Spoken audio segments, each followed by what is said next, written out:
Haribo, Gaura Haribo.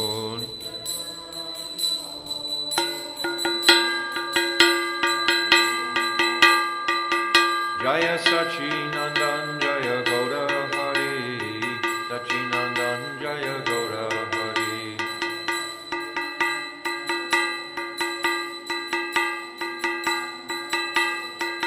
Jaya Radha Gopinatha Radha Gopinatha Radhe.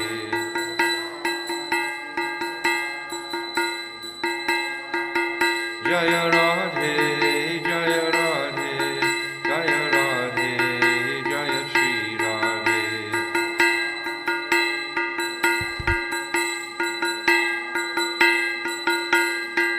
O Jaya Vrishabhanu Nandini Radhe Radhe, Vrishabhanu Nandini Radhe Radhe, Vrishabhanu Nandini Radhe Radhe, Vrishabhanu Nandini Radhe Radhe. O Radhe, Radhe, Radhe, Radhe,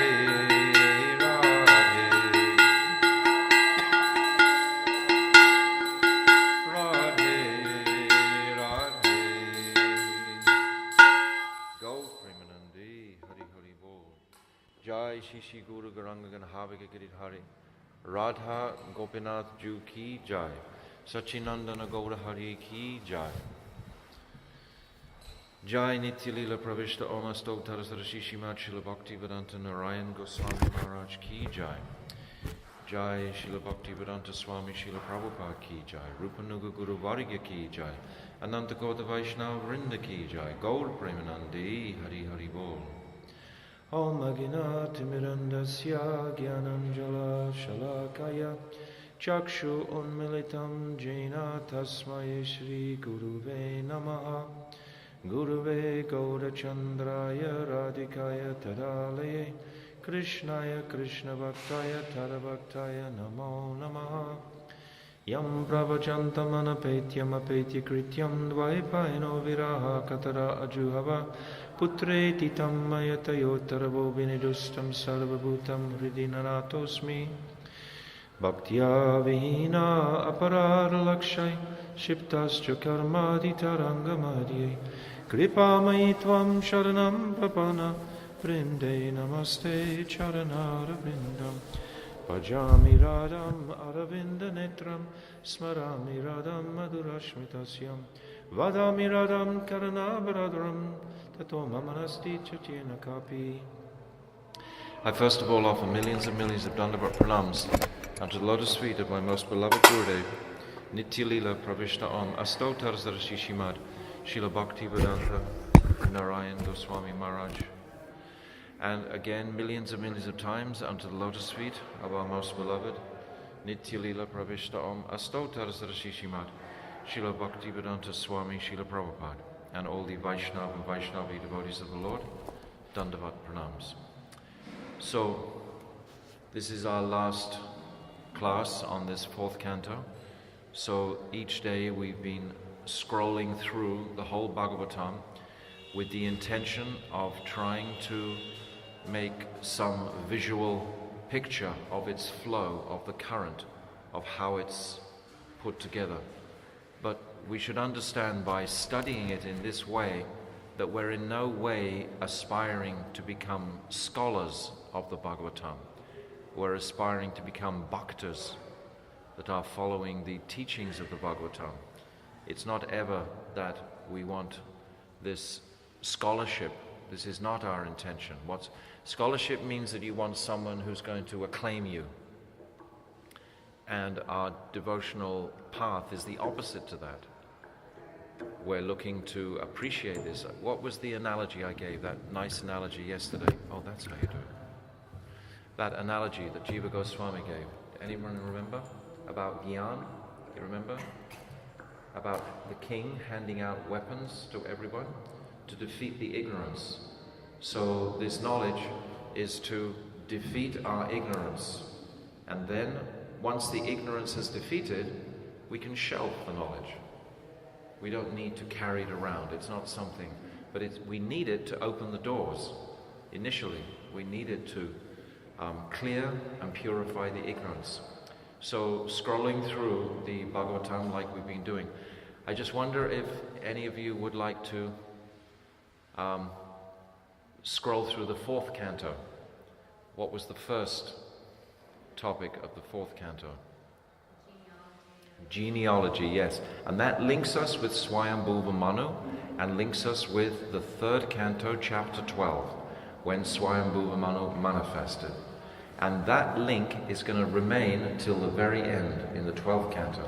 That link will still be there.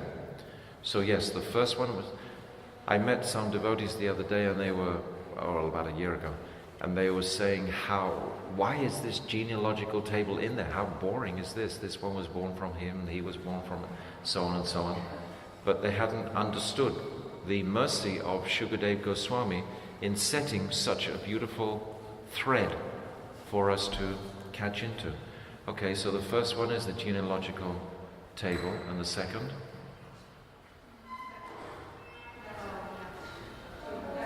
Daksha, Shivji, Sati.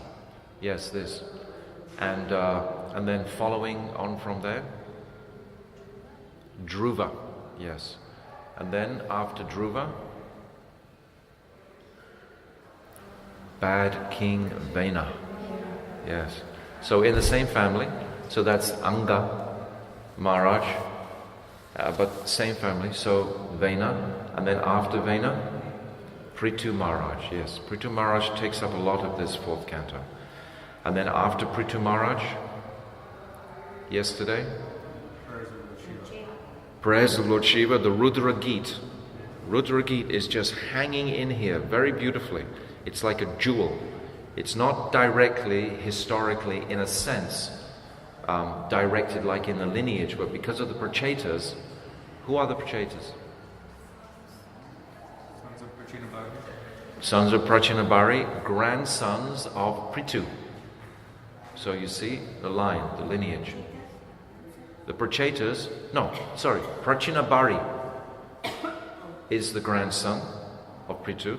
The Prachetas are the great-grandsons of Prithu. So then, after the Rudra Geet,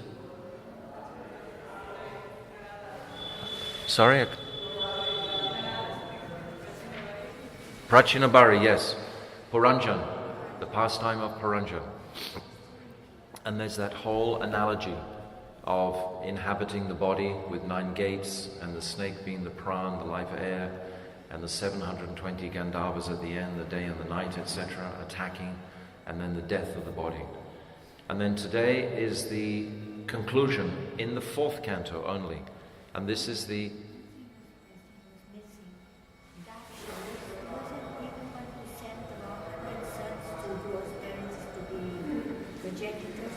Not yet. Hasn't come to that part yet. We haven't described that yet. Is Puranjana just allegory? Or is he Puranjana is just allegory. It's a story spoken by Narad. It's not real, and then... He's real because he's the jiva. No, but I mean, as a real person. No. Being used as No. He's 100% not real. He's an allegory. It's described as an allegorical story. And that's why Narad has to explain afterwards clearly what is the nature of that allegorical story. He says that Puranjana is the jiva. But this part that she's asking about, when does Daksha, I think, maybe, I can't remember. Perhaps that's in the 3rd canto. I have to look that up. I don't remember. See if you can find it. No, I mentioned Daksha, but not in Daksha's sons. You're talking about Narad taking away Daksha's sons. Yeah. But Daksha is about to be reborn today. Because... No, open it up. Yeah, in the pastime. Because his head was chopped off and a goat's head was put on instead by Virabhadra. So, but he's about to get a new body. And he's born from the Prachetas. The famous son the Prachetas have is Daksha. First head transplant in history. Perhaps. Well, the Ashwini Kumars, they can do like this. No problem. But this pastime that she's talking about, I can't remember exactly where it fits in. It probably is not mentioned in the name of a chapter. It's before Devahuti. Daksha curses Lord Shiva. That's what Daksha is. But that comes much later. No. Is that in the 4th canto? No. That's not there. No. That- Before it's not. It has to happen earlier. I think it happens earlier, what Kishore is saying. It happens in the 3rd canto. Because his sons twice were converted Yes. to devotees, and then the daughters Yes. were made, and they were married to the sages. Yes. And then the lineage began. Yes. So I think it's in the 3rd canto. We've already passed it. Okay. So now we'll come up to the... So you've got that current now. We have the genealogical table. Then we have Sati, Shivji, and Daksha's sacrifice. Then we have Dhruva. Then we have Vena. Then we have Prithu. And then we have Puranjana and Prachinabari. And now we're going... Oh, and the Rudra Geet is just placed in there very beautifully. And now we're and understand always, of course, we're appreciating the... If you say it enough times, if we keep on repeating it, like every single day I've repeated it, a devotee was telling me yesterday he found it very helpful because now he's got the whole thing running through his head. So he's got the whole thread. Huh? Would you have this copy for us? It would be good to have this. Yeah, I've offered to send it to everybody. I've sent about 5 or 6 of them out. So it says Canto 6, Chapter 5, Narayana is cursed by Daksha. For Canto 5. Canto 6, Chapter 5. Oh, Canto 6. Wow, so it's right down the line. Canto 6. Oh, Narayana cursed by Prajapati Daksha. Yes, so you've jumped 2 cantos. Give me the paperback. Yeah. You're making That complete curse came confusion after here. the second time. Yeah, of this conversion. is Wasn't it the first? the rebirth of Daksha's about to be born from the Prachetas. He's benedicted. Now we're going to hear it. Why are you making me jump right ahead? 2 cantos you've made me jump. Come back to here. We're still got Daksha's still got a goat's head. He hasn't progressed from there yet. Work that one out. His daughter had already married Lord Shiva. So then Bhagavatam also jumps back in history a lot. It has flashbacks within flashbacks within flashbacks. Like in the whole history of... No, on this point that we're talking about now, just let it get straight. Daksha gives his daughter to Shiva. Then he gets his head taken. Then he has a goat's head. And then Sati's gone. And then Daksha, at some point, gives up that body with the goat's head. It's not described when. It's not jumping back and forth, but he gives up that body. Because then he's reborn as the son of the Prachetas, which we're just about to hear about. That's his famous son, Prajapati. In the history of Lord Sringadev and Prahlad Maharaj, when that whole thing is being told, they have stories within stories, parentheses, and it's Yes. flashing back, and then inside that there's another flashback. Yes, that's often the case. But in this sense, I'm just trying to get that line completely straight. Okay? Everyone worked everything out? So this is called the activities of the Prachetas. And these are the exalted sons of Prachinabari. And they've just been instructed by Lord Shiva with this beautiful Rudra Geet. And that's principally what we read yesterday. And we also heard yesterday of Narada Muni blessing his father, Prachinabari, with transcendental detachment so that he could go to the forest and give up his material karma kanda activities. Now, the Prachetas, they attain Vishnu Darshan. And the pastime begins with questions by Vidura, asking questions to Maitreya about the Prachetas again. He said, what did the Prachetas achieve by satisfying the Supreme Lord with the Rudra Geet? It's a very wonderful question. What was their achievement? What was their goal? Certainly, they were transferred to the spiritual world, but what did they obtain within this material world? Because there's some benedictions, just like Dhruva Maharaj, he got the benediction of the pole star in this material universe. So there's always some material. So he's asking, inquiring like this. And then the Prachetas, it's described that they satisfied Vishnu, they underwent these austerities in the ocean, and satisfied Vishnu by chanting this Rudra Gita. And then the Supreme Lord appeared in front of the Prachetas after 10,000 years and mitigated their austerities by his soothing beauty.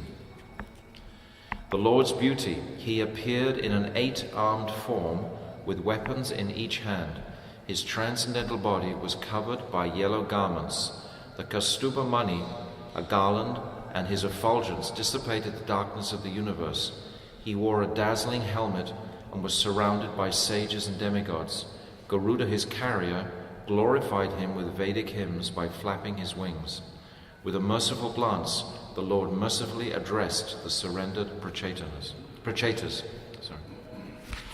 So every time we read these beautiful descriptions of the Lord, it reinforces the personal concept of Krishna.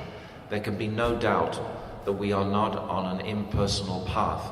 There's no question of us trying to attain the Brahman. This is not the goal of the Bhagavatam. So all of these appearances of the Lord are to give us a deeper sanskar, a deeper impression of the personality of the Lord, that he comes in so many different forms. But it's the form of the Lord that the bhakta becomes totally attached to.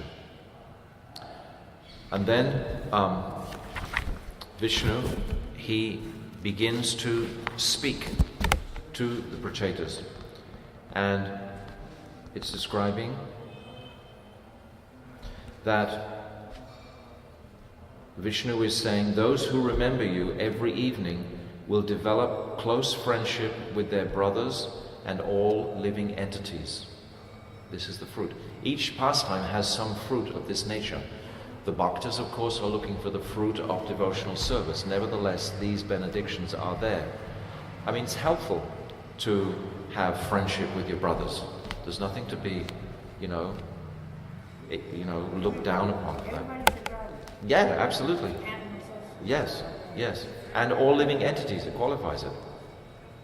Those who glorify me with the Rudra Gita will receive my benediction to fulfill their desires and attain good intelligence. If we have good intelligence, then we can discern the truth from the Vedic scriptures and progress very easily on this path with no obstacles. But don't turn that good intelligence into gyan. Don't just be trying to accumulate so much information. That there is so much information in the Vedic teachings, but we have to, like a swan that just can take the milk from the water. A swan has an ability, if you give water and milk mixed together, a swan has the ability just to take the milk out and leave the water. So this is called a paramahamsa. We should become like that. Param means topmost, hamsa means swan. We should become topmost, swan-like men. Srila Bhaktivinoda Thakur talks about this in his beautiful, very small Bhagavat book. If you've seen that little book of Srila Bhakti, you can get it in Rasabihari. It's a little pink book, and it's written the glories of the Bhagavat. I can also send it to you. I have it on a PDF if you want to have that. Wonderful, wonderful description of glorification of the Bhagavatam. Submissiveness, because you have all accepted with pleasure. Sorry. Oh, you have all executed with faith the orders of your Father. Your attractive qualities will be celebrated all over the world. So these are like from Prithu Maharaj, from Dhruva Maharaj, we gained so many insights into noble, high qualities. It's called culture. Actually, it's the culture of spiritual life. If you practice the culture of spiritual life, it's the Dharma. If you practice dharmic principles, you become very purified in your vision and the whole atmosphere around you. Just like when we're with Mahabhagavat, like with Srila Bhakti Vigyan Bharati Maharaj. He's a totally dharmic personality. From his whole life, he's followed these principles. Therefore, there's such a potency in his presence. So similarly, we also are aspiring to purify our existence, to actually have that same potency. Vishnu says, you will have a famous son whose progeny will fill the 3 worlds. So this is Daksha. Daksha is going to be born to them. Marisha, an Apsara called Pramlocha, previously united with Kandu and gave birth to a daughter named Marisha, whom she left in the care of the trees. Doesn't describe why she left her, but she left in the care of the trees. When the child cried, Chandra, the moon god, he poured nectar in her mouth with his finger. From his finger, he poured nectar into the crying child's mouth. So a special child. Marisha. You will marry her and create progeny. You, being devotees, obedient to your father, and the girl dedicated to you, are of one compatible nature. This is the description that's given in the Bhagavatam, why 10 men can marry 1 woman. Therefore, she should be the wife of all of you. And there's a note here, a woman cannot have many husbands, although a man can have many wives. However, in special cases, a girl is allowed to, provided she is able to treat all her husbands equally. This is the qualification. We get a picture now of the Prachetas, their brotherly affinity with each other, their united mood together. This is a very empowering appreciation of these brothers. We hear so many different histories of brothers that are all fighting each other. These brothers are exemplary. So it's very inspiring to appreciate the nature of these brothers. So much so that they're all of the one nature and can be ordered by Vishnu himself to marry 1 wife. Draupadi is another example. Draupadi, she's qualified to marry the 5 Pandavas. She's born from the sacrificial fire. With the blessings of the Lord, all things are possible. So by the mercy of Yogamaya, this is possible, but this is an exception, of course. You should enjoy all facilities in this world and heaven with full bodily strength and without hindrance for 1,000,000 celestial years. That's a long time. 1,000,000 celestial years. This is the benediction, remember, from chanting the Rudra Geet. If you want a life in material world for 1,000,000,000 years, then chant the Rudra Geet. The Rudra Geet is such a beautiful glorification of Krishna. Hasn't finished yet. Let me come to the end, because it's Bhakti Devi at the end. Bhakti Devi is coming. But this is along the way, just in case you get bored before It's Bhakti very Devi. detailed, but Yeah, so beautiful. it's giving all. You will... Prachetas were there? Huh? How many Prachetas? 10. 10 Prachetas. 10 sons. Yeah, 10, they're called the 10 Prachetas because they're all the sons of Prachinabhari. very powerful devotees. Understand? No, I thought it was 1,000. No. 10 sons. 10 Prachetas. That's what we're talking. Who meditated for 10,000 years. You will develop unadulterated bhakti unto me. Freed from all material contamination and attachment, you will go back to Godhead. This is the benediction. This is imparted by Mahadev, Shivji, who's Gopeshwar Mahadev. Shivji is the greatest devotee of Krishna, Vaishnavam Yata Shambhu. He's the greatest devotee of Krishna, and he always is merciful to the Vaishnavas. So the Vaishnavas take shelter of Shivji because of his devotion, not so that we're asking him for some type of benediction. We're taking shelter of him because of his devotion, because he's a great Vaishnava, as we would take shelter of any great Vaishnava. This is why Sanatana Goswami takes so much shelter. There are so many temples of Shivji, and they all have beautiful pastimes connected. It's like Bankandi Mahadev is the manifestation of Shivji for Sanatana Goswami. Sanatana Goswami, every day, he would perform a parikrama of Gopeshwar Mahadev. And Shivji saying, oh, now you're getting old, I will come closer to your ashram. So he comes to Bankandi Mahadev. So this is closer for Sanatana Goswami to perform his parikrama. And also Krishna, of course, manifested in Govardhan Shila for Sanatana Goswami. The Lord told the Prachetas to enjoy earthly pleasures which are equivalent to hell and unfavorable for bhakti. Why did he force it on them? This is a question. The devotees are not entangled. Because they're devotees, they're not entangled in this material opulence. We're going to hear the same thing about Priyavrata in the 5th canto. Priyavrata also was performing so much austerity and service under the direct guidance of Narad. And then he was told by Swayambhuva, Manu, now you have to go and take charge of the kingdom. That includes taking a queen. That includes household life. But he'd already been a great devotee. So again, it's that the devotee has to be able to reconcile easily. But actually, because they're full Vaishnavas, they never get entangled. Entanglement means attachment.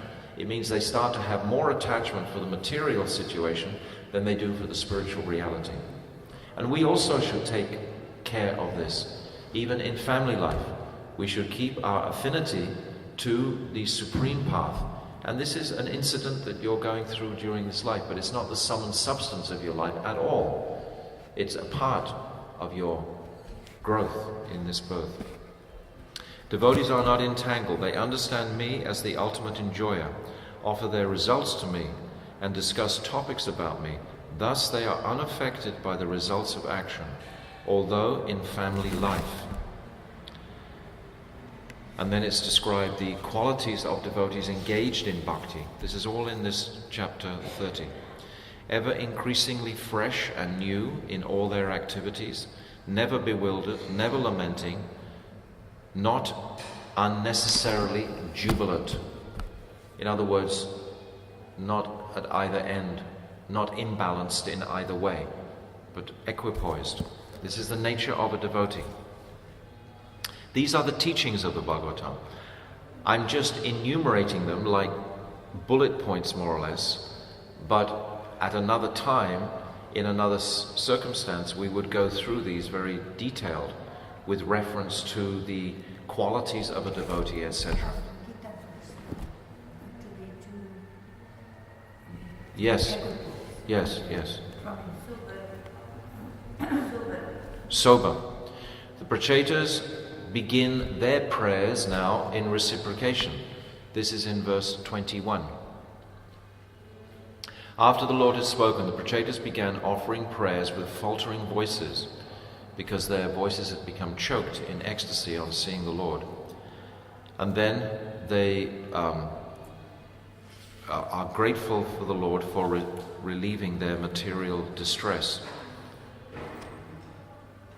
And then they begin to glorify the qualities of the Lord, that He's completely independent of all material influences. We discussed this a little bit last night. He takes away the devotee's misery, whose brain works only to deliver the conditioned souls. He lives everywhere as Paramatma. He increases the influence of all kinds of devotees. This is just in bullet form. This is the nature of this Sambodhya Bhagavat Subodhini.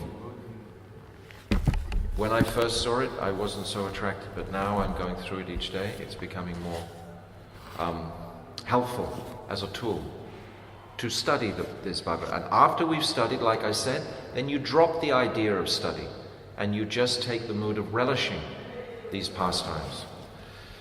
Actually, it says in the Puranas, one Brahmana once told me that you should only study up to the age of 55. And after 55, then you should simply be relishing what you've already studied previously. So we should make sure our archive is full, so we don't have to But Gurudev would show his example of studying right up to the very end of his manifest pastimes. But he was always tasting, but he was showing us the path of study. Study is important. If we don't, it's like a muscle. Muscles we have to exercise by walking. If we don't exercise the muscles of the brain, they do become flabby and weak. And if we study, if we learn some verses, if we read regularly, then the mind will always be awake. Once when Srila Gurudev was very advanced in his age, I remember him looking at me and saying, "I may be old, but my mind is very fast," is what he said, because he'd always trained that.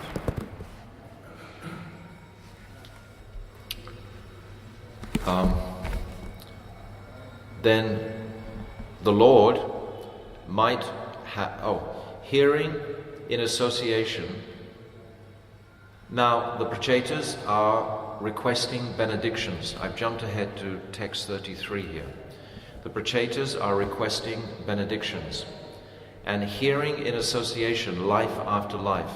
As long as we wander in this world because of our actions contaminated by Maya, we want the association of devotees who discuss your pastimes life after life. This is the greatest benediction. If we can have this benediction, to always have devotees. And in this age of technology, there's never any excuse to be actually away from devotees. It's just a click, just a press of a button, and we can be in touch with devotees anywhere in the planet. The pure devotee association is the highest. Even a moment's association of a pure devotee cannot be compared to being transferred to heavenly planets or even merging into the Brahman effulgence in complete liberation. So we discussed this a little bit yesterday also, this distaste for the merging into the Brahman effulgence.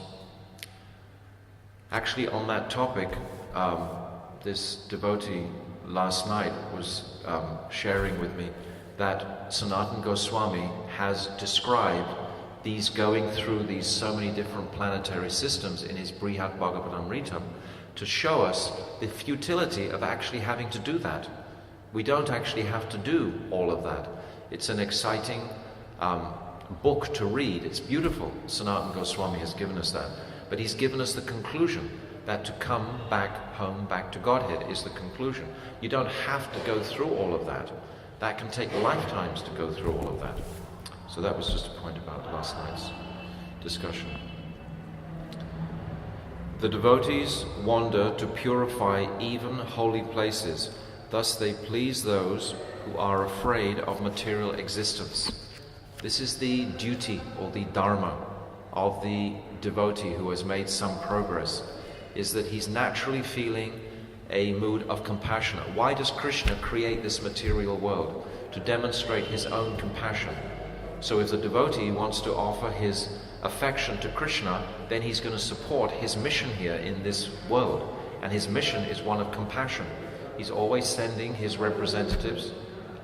He's always performing compassionate pastimes like churning the ocean of milk and manifesting as so many avatars, so many things like this. So we also should not just take away these gifts and become miserly with them. All our spiritual assets are offered for your satisfaction. This is what the Prachetas are saying. And even great sages and mystics cannot fully understand your glories, yet they offer prayers according to their capacity. So do we. The Prachetas are concluding like this. And then there's a conclusion of the Lord's various qualities. This is in verse 42. So we're going very quickly through this chapter. And these, there are 6 qualities here. He's equal to everyone. He's never contaminated. He's the supreme person. He's transcendental. He's living everywhere. And he's in a transcendental position. If we appreciate the nature of transcendence, we can just associate with great Mahabhagavats like Jamuna Devi, for example. Jamuna Devi is a great Mahabhagavat, we described the other day. Just like Giriraj Maharaj, Vrinda Devi. These 3 personalities are always accessible for the devotees. So if we meditate, if we read the beautiful translation of those prayers to Yamuna Devi, for example, we can appreciate her transcendental nature. So every time we look at her, every time we touch her, we can appreciate, we can have that vision of her transcendental personality and form. We should read about Jamuna Devi, we should read about Giriraj Govardhan, we should read about Vrinda Devi, so that we're always aware of their transcendental nature. So when we're in their proximity, we can also touch some of that transcendental atmosphere which is around them always. This is called bhajan. And by chanting, purifying the contamination of the heart, we start to appreciate like this. We start to appreciate this land of Vrindavan for its transcendental nature. We don't just get caught up in shopping and doing so many external material things, but all the time we should try to be bringing it to this transcendental vision of this Dham. We can have some access, even in a very neophyte condition, you can have some access to its transcendental nature. I have a question about the transcendental. I mean, in my thinking, like if I was an ant, the activities of a dog would be transcendental. If I was a dog, the activities of a human being would be transcendental. No, I'm talking about the vision of human beings. The ants don't have developed consciousness, neither do the dogs. They're in that karmic body. But in comparison, their activities, is there just one size fits all of transcendental, or can there be gradations of that? I mean, what's the Sanskrit of the transcendental? Transcendental. It means transcending this material vision of attachment to this material world principally, and the attraction to the spiritual world. That's really what it means. Like, for example, I was describing Jamuna Devi. When you can look at Jamuna Devi and remember her transcendental glories, where she has sprung from, how she is serving Krishna, serving all the devotees, how she so much wants to embrace Krishna, how she's actually Vishaka Devi, actually in one form of her. She's Kalindi also. This is what I mean. And we can also perceive all the residents of the Dham as being greatly fortunate, like the ant, like the dog, etc. So when an entity is in the spiritual world, there's no further transcendence to be obtained at that point. They're in a state of ultimate transcendence. It's always dynamic, it's always increasing. That's its nature. It's called Naveen Krishna, the beauty of Krishna. It's always increasing. So there's a natural dynamic nature to it. There's no sort of cut-off point. Now it's transcendence, that's the end of it. It's always increasing in its glory of transcendence, its glory of bliss, its glory of beauty. That was my question. Thank you. Really? I thought you had a deeper question which I couldn't answer. And I was Well, trying to put there's all the talk about the transcendental, and it's just like, is it just, we're talking about the body and Yes, it means that we're not the body. It means that transcendental to the material attachments. But clearly it goes beyond that. But with some vision of the transcendental reality, which means that we have some attachment to that spiritual world. This is why we love to hear the topics of Radha and Krishna. We love to hear the topics of Vrindavan Dham. We love to hear these leelas because they remind us of the pastimes of the spiritual world. So we're growing in attraction and attachment to the spiritual world. And by that attachment, this detachment will automatically, what's that? Bhakti, Parashenu, Vivavaraktiya. That bhakti, darshan of Krishna, devotion, darshan of Krishna, and vairagya will manifest all at the same time when one becomes enlightened. All three will manifest this viraktiya from this world.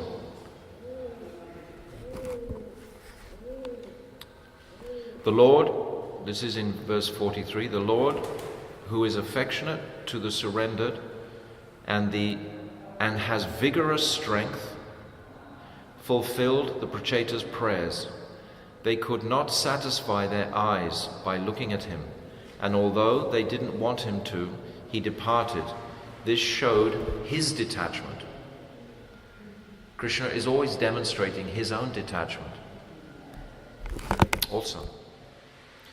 So then the Prachetas, they emerge from the ocean. They emerged from the sea and saw that tall trees had overgrown the entire earth and were even obstructing the heavens. Can't imagine that. I mean, there must have been yojans high. It says just obstructing the heavens.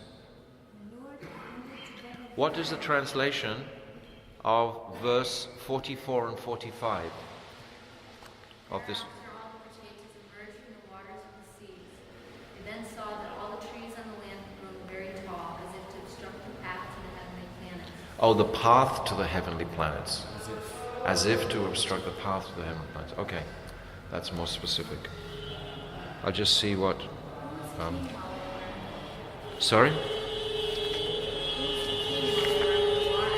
No, there was no king for a while, remember, because Prachinabhari wanted to go back and install them, and Narad was afraid that on his way back he might change his mind, because Prachinabhari wasn't that, his Nishtha wasn't that fixed.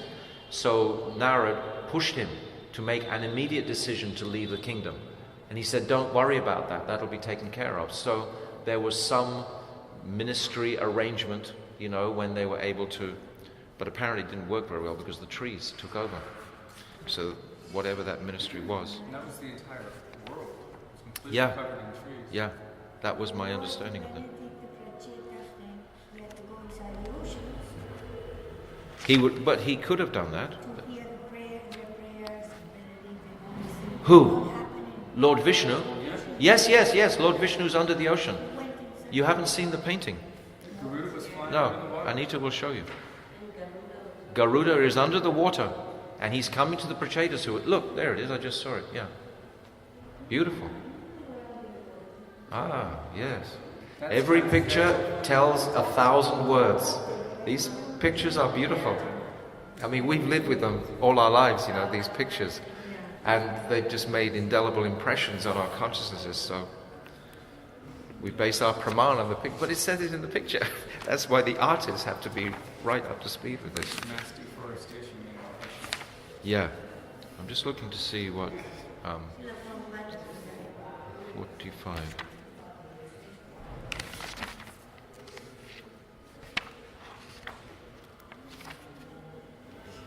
Srila Sri Ramar said something interesting about the trees. We normally think that trees are, wow, they're so beautiful, they're so wonderful, and like that. And Vrindavan forest is different, but generally he said trees are very angry. And if left unchecked, they will destroy everything in their path. Because they're so frustrated, they're very angry, they will destroy whatever they Because can. they can't move. They don't have mobility, they don't have movement. He said there's anger, frustration, and they will kill you if they could. Wow. But also, another point, that when you look at a forest and think it's very, very beautiful, you should be aware of what's happening under the ground. All of the roots of all of the trees are battling it out for the different elements, the minerals and the water and the resources for their growth, etc. So there's a whole battlefield going underneath. Material struggle for existence, Also the trees. on top, they're struggling for the sun. Yes, they're all, the whole way through. I saw it in Fiji. There's a commentary here. Rising from the waters of the ocean, the Prachetas, seeing that the earth was covered with tall trees, which appeared to obstruct heaven, became angry. So I'm just going to read you this very brief Srila Vishwanath Chakravarti Thakur commentary. He says, seeing the trees covering the earth as if obstructing swaga, as if, they became angry. How will we carry out the Lord's order? How will we, servants, rule the kingdom given by the Lord? These trees have covered the earth and want to swallow swaga. Where will mankind reside? This was the cause of their anger. So it's like Kishore is saying that, quoting from Srila Bhakti Rakshak Sridhar Maharaj, that the trees themselves sometimes embody anger. I'm sure it's not always, but some, like individuals, get frustrated. And he's describing it in this way. So here we have an image of that. It seems that the Prachetas have become angry because the trees are obstructing their seva. Yes, yes, good point. So it's not an emotional anger like we described the other day. It's a directed anger which can have some benefit. Anger is a strong emotion. It can have some benefit. So here, just like a schoolmaster will become angry for the student's benefit, not for any emotion. If we break into the emotional anger, that's a whole other story. So then, in great anger, they then released fire and air from their mouths in order to make the earth treeless. It was like the fire of devastation at the end of the universe. So perhaps for the Prachetas, they had a lot of pent-up energy for 10,000 years. From their mouths. I thought they burned with their eyes. No, from their mouths. I've always understood that, from their mouths. A fire emanated from their mouths in order to make, for, as Kishori is commenting again, for their savor. Their savor is to rule the planet, but the planet has become obstructed by so many trees. And then it was as if they were going to burn the entire planet to pieces. And then Lord Brahma, he comes to pacify them using logic, and he begs them not to continue. Seeing the trees turning to ashes, Brahma came and pacified the sons of King Prachinabhari using logic. By the order of Brahma, all the Prachetas married their daughter, that means the tree's daughter, named Marisa, in whom Daksha later took birth because of offenses to Shiva. So this is his second birth. You understand? Good. Huh? What will be his name? Daksha. Still Daksha. Same name. And he'll have memory of his abilities to procreate, the same as previously. Equal to Brahma, he spread his power by his effulgence over all powerful persons, because he was expert at performing rituals. This is Daksha. He was called Daksha. Brahma appointing him, engaging him in creating and maintaining the progeny, he engaged other Prajapatis as well. Prajapatis as well. Okay, so that's the 30th chapter.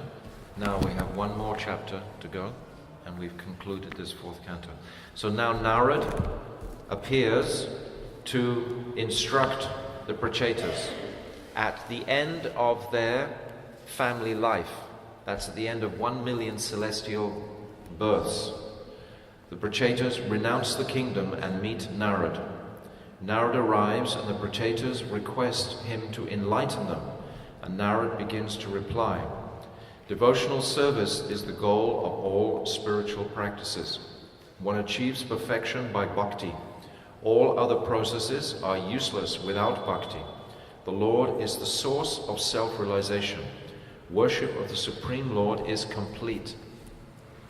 So we need to be in no slight doubt or confusion that the path of bhakti is completely all-inclusive to awaken this treasure of satisfaction of the heart for the jiva. The Supreme Lord is worthy of all worship. The Lord is the source of everything. The Lord is the cosmos and simultaneously one and different. The modes appear and disappear in the Lord. And then satisfy the all-powerful Lord by bhakti. There's a description of the Lord's qualities in verse 18. Then 19, there's favorable qualities for worshipping the Lord. And then verse 20 and 22, the Lord's dealings with devotees and non-devotees. So we'll look at that for a second. 20 and 22. So the intimacy between the Lord and his devotees. The devotees are cleansed of all material desires. They're freed from material contamination. They're constantly addressing the Lord very feelingly. And the Supreme Lord, again it's mentioned this word of control, he's controlled by his devotees, and he never leaves them. He relishes the activities of the devotees. There's no material possessions. This is verse 21. He's happy in possessing bhakti. The devotee doesn't wish to become entangled in any false idea of ownership. Again, this is one of the 5 coverings that Lord Brahma places over the jiva. You have to understand this at the background of everything. He places right at the very beginning. It's called 5 nascent engagements. It's in chapter 12 of the 3rd canto. This fear of death, anger after frustration, the illusion about my own identity, an illusion about this world, and the idea that these possessions belong to me. Can you remember those 5? It's very worthwhile remembering, because we all have those 5 coverings placed over the jiva by Lord Brahma directly. When Lord Brahma did this act, he felt very disgusted with himself. He didn't like to do it, so he dropped that body, it's described. That body takes the form of night. So there's all these descriptions in the 12th chapter of the 3rd canto. We really need to read that 12th canto. That 12th chapter is very powerful. The chapter's titled The Creation of the Kumaras and Others, but it's all these different creations that Lord Brahma does, also in the 20th chapter of that 3rd canto. So, and then he doesn't accept the worship of non-devotees, puffed up with material education. So this is how we should be cautious in our accepting the knowledge of the Srimad Bhagavatam, and don't take it, like I said at the very beginning this morning, in a mood of scholarship. You know, we're trying to purify the ignorance. As soon as the ignorance has been purified, it's like if you've got a headache, you take an aspirin. But once the headache's gone, you don't need the aspirin anymore. Right? You don't keep taking aspirins all day when you've got no headache. Similarly, you don't have to keep absorbing so much knowledge if you've already begun to connect with the Supreme Lord. Unless it's for disseminating that knowledge, unless it's for actually teaching purposes. But ourselves, in our internal bhajan and our process, is not, we're not reaching Krishna by jnana. A jnani thinks it's the ascending process. He thinks the more I can read, the more I can absorb, the more I can remember so many aspects of the Lord, then I can access the Lord. The Lord is not acquired by jnana. This is saying very clearly, he's acquired by devotion, singularly by devotion. A non-devotee will often deride devotees, because sometimes devotees, they're not always so materially qualified. They're not so materially situated. Sometimes they don't have sufficient facility and so on. And sometimes people who have a lot of material facility, they tend to deride the simple-minded, simple-hearted devotees. So this is condemned in this chapter. Then the Lord shows his affection for his devotees. He, self-sufficient Lord, becomes dependent on devotees and does not even care, and the devotee does not even care for the goddess of fortune, kings or demigods. Which grateful person will not worship the Lord? This is in verse 22 of this final chapter. And then verse 23, Narad returns to Brahmaloka, having narrated the Lord's topics to the Prachetas. Then the Prachetas attain the Lord's abode. Hearing from Narad the Lord's glories that vanquish all ill fortune of the world, the Prachetas also became attached to the Lord. Meditating on his lotus feet, they advanced to the ultimate destination.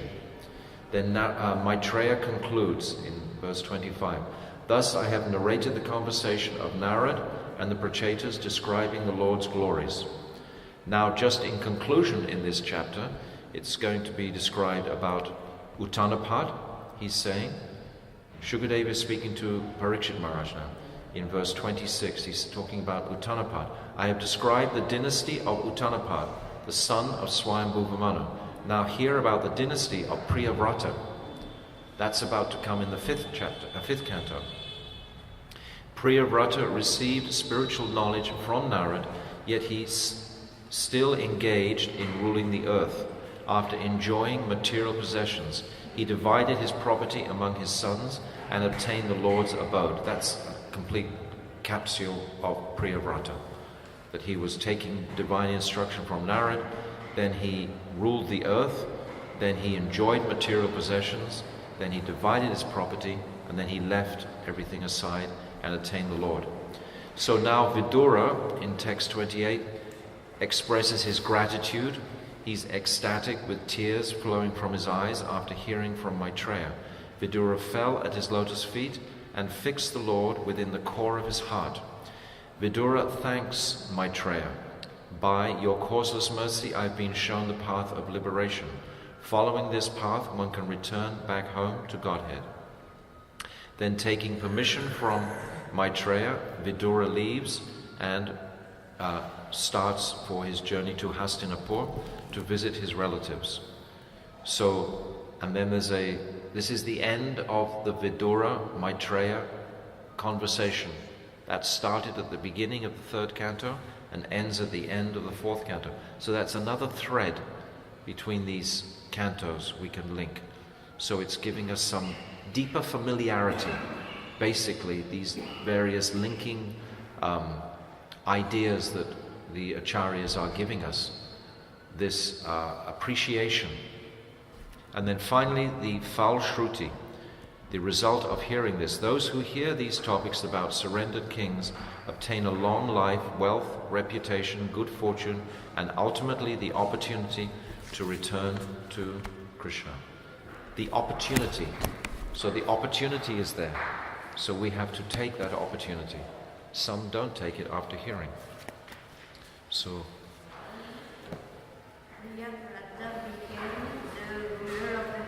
yeah.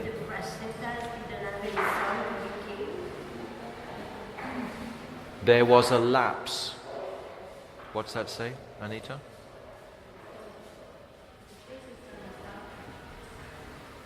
The Prachetas leave, they go back to Godhead after 1 million celestial years. And then Daksha is described as populating the planet. But the kings that come after the Prachetas, Daksha is the son of the Prachetas. So now we have to come back. It's a very good question. Now we have to come back to Swayambhuva Manu's dynasty root. And his second son, actually it's his first son, Priyavrata, the elder son, is called upon to carry on the monarchy of the earth. So first of all it was Uttanapad, and then it kind of comes to an end with Daksha. And then it stopped with Daksha. There's no exalted personality. And then we go back to Swayambhuva Manu and take the next son. Because remember, Swayambhuva Manu, his reign is 71 cycles. 71 cycles. So we're going through different cycles with this history.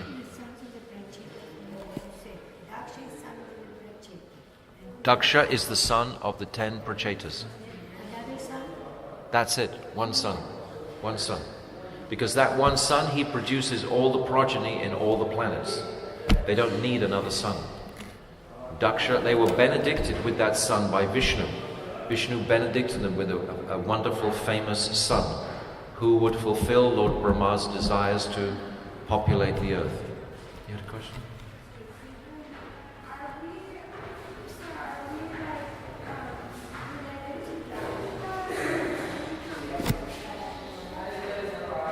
No, we've come from the Tatastha Sakti, our spirit souls, but the lineages of mankind principally have come from Daksha, but at the same time also there's an influence from Swayambhuva Manu.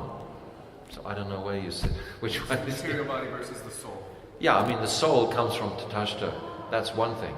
But our bodies are not connected in the same way at all. Like that, it's separate.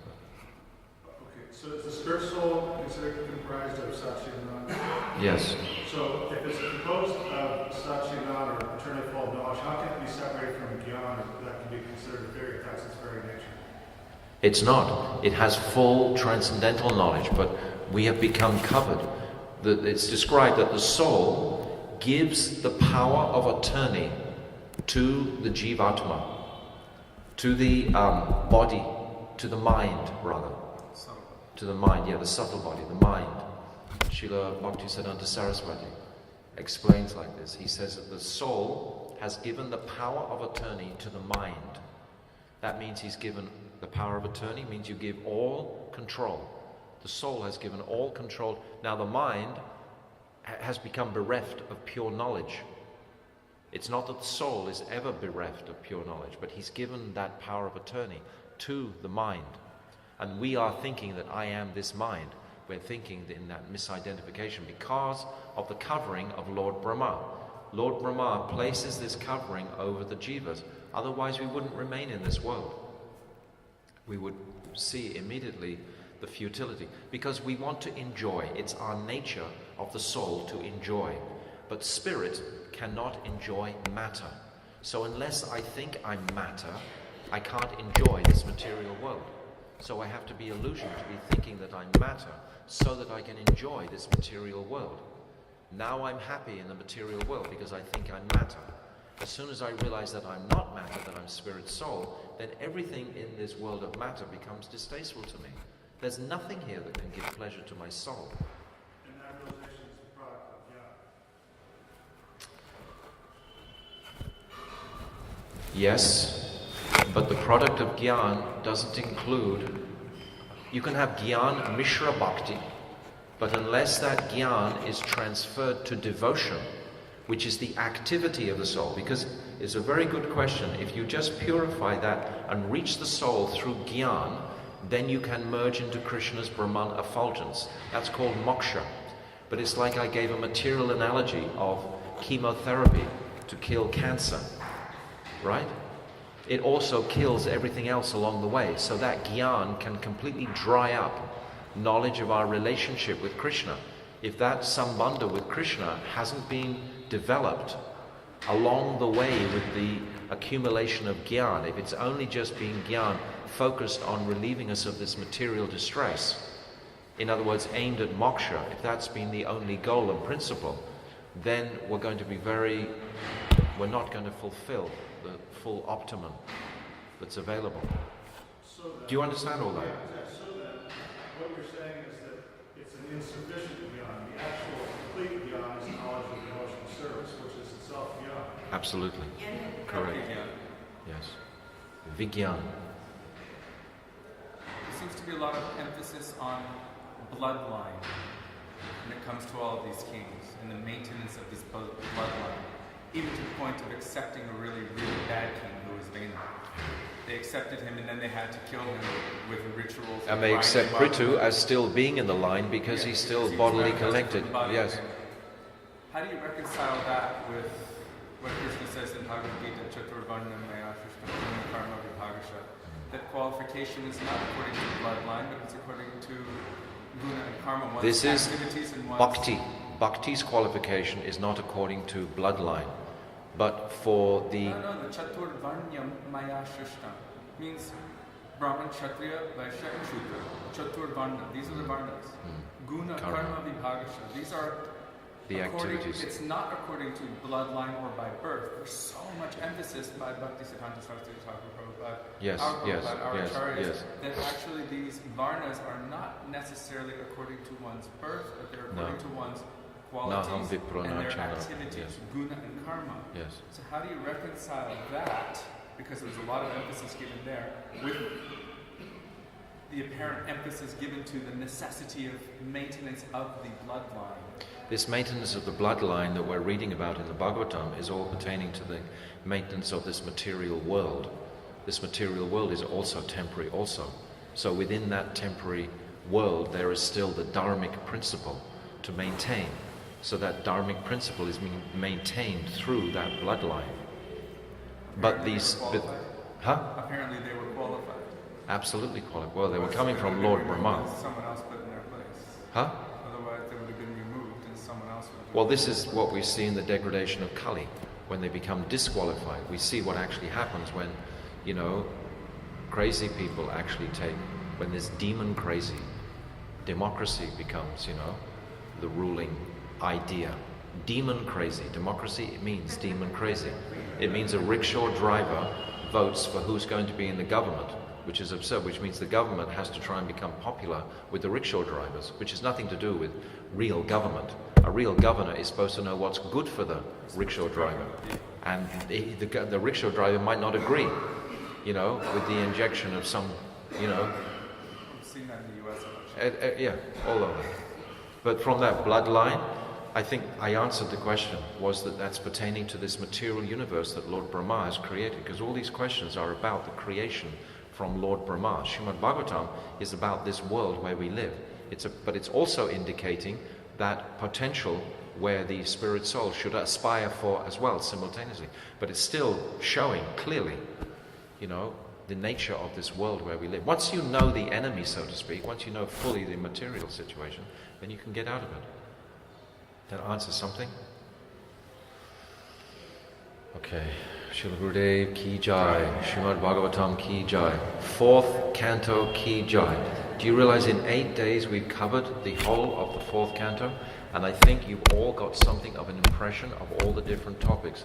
But as I've said repeatedly, we haven't gone especially deeply into them so much. We've touched nicely on a lot of them. We've described all the pastimes. But now you've got so that's just taken a week. So in the next week, you should all study the 5th canto in the same way. And then the 6th, 7th, 8th, and then have those 12 cantos. And then you'll feel that confidence to Shraddha, Shabde, Vishvasa, this confidence in your spiritual progress. Confidence is very important to feel in this age, because we are so insignificant, we are so weak, we do make mistakes and so on. So we need to be encouraged confidently on our spiritual journey. Shri Gurudev Ki Jai. Thank you all so much for attending.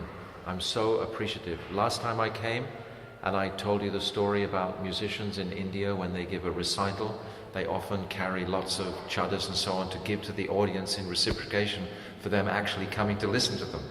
This is many times. So last time, you remember, I mentally gave you all heaters and new blankets. So today I'm offering again in case those old heaters have run out. So from my heart I'm offering you all warmth for the rest of the winter. And you can find this warmth on the pages of the Bhagavatam. Every time you open it, any page, just say a prayer and open. And then immediately your mind will know its relationship to the whole. So it's not something foreign. You can pick up the thread. So you're feeling some confidence. That book that you said it's all in one volume, the one you read before. Yeah. You said there's also one in one volume of the Canto. Yes. There's the same volume. volume. Very much summarized. Well, it's what I've been reading through, yeah.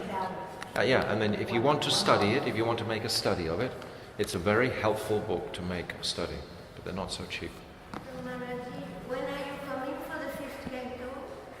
We'll see. I'll let you know. You'll be the first to... I'll let you know. I'll let you know when I have my itinerary. First I have to go to Puri, Navadvip, etc. Jai, Shri Gurudev.